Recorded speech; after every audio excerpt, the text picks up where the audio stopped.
May dalawang panig sa pakikipag-usap, ang nagsasalita at ang nakikinig. Walang pakikipag-usap kung walang magsasalita.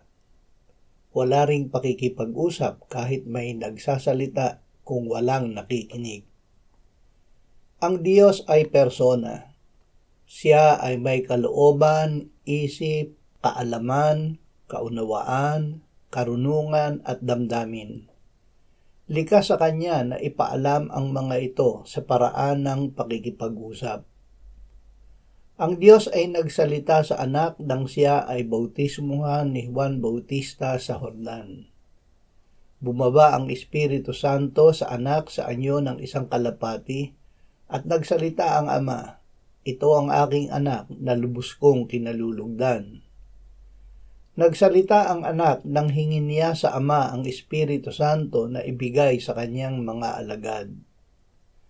Nagsalita ang anak noong gabi bago siya nagdusa na sinimulan niya sa pagsasabi, "Ngayon, Ama, luwalhatiin mo ang iyong anak ng kaluwalhatiang nasa kanya bago pa man nilalang ang sanlibutan." Ang Espiritu Santo ay nagsalita nang akayin niya ang mga propeta at apostol na isulat ang banal na kasulatan. Ang Diyos ay nagsalita sa mga tao.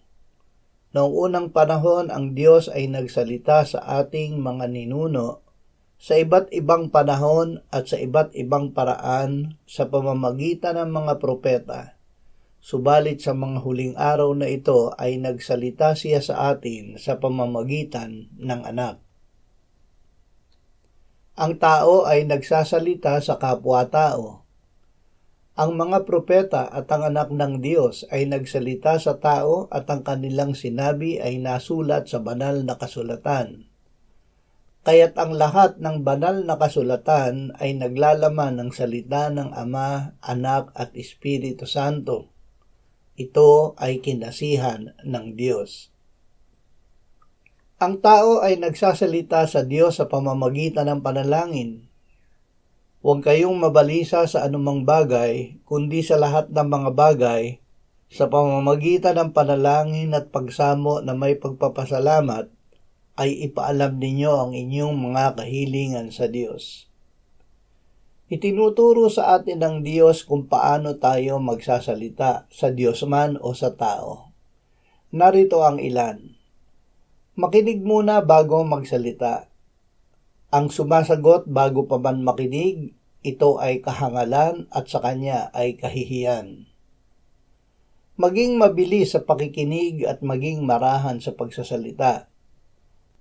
Ang inyong pananalita naway laging may biyaya na may timplang asin upang inyong malaman kung paano ninyo dapat sagutin ang bawat isa.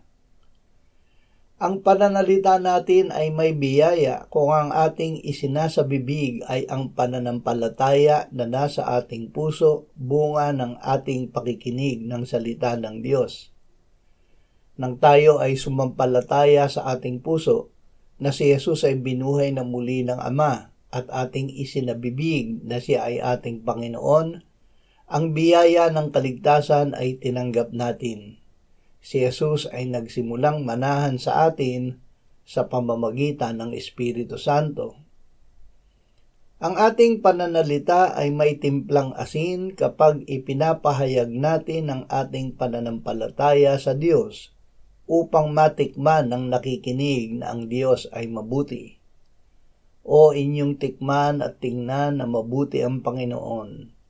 Maligaya ang tao na sa Kanya'y nanganganlong. Yamang tayo ay mayroong parehong espiritu ng pananampalataya na ayon sa bagay na nasusulat, "Sumampalataya ako kaya't ako ay nagsasalita, kami rin ay sumasampalataya kaya't kami ay nagsasalita."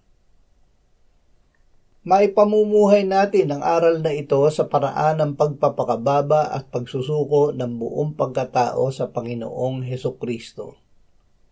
Siya ang buhay na salita ng Diyos. Sa simula ay ang salita at ang salita ay kasama ng Diyos at ang salita ay Diyos. Sa simula ay kasama na siya ng Diyos. At naging tao ang salita at tumahang kasama namin at nakita namin ang kanyang kaluwalhatiang gaya ng satanging anak ng Ama, puspos ng biyaya at katotohanan. Sinabi ng Panginoong Hesus, "Ako ang daan, ang katotohanan at ang buhay." Siya ngayon ay nananahan sa atin ng mga mananampalataya. Kung ang salita niya ay ginagamit natin sa ating pagsasalita, ihinahayag natin na siya ang daan, ang katotohanan at ang buhay patungo sa Ama. Ang labi ko ay kami.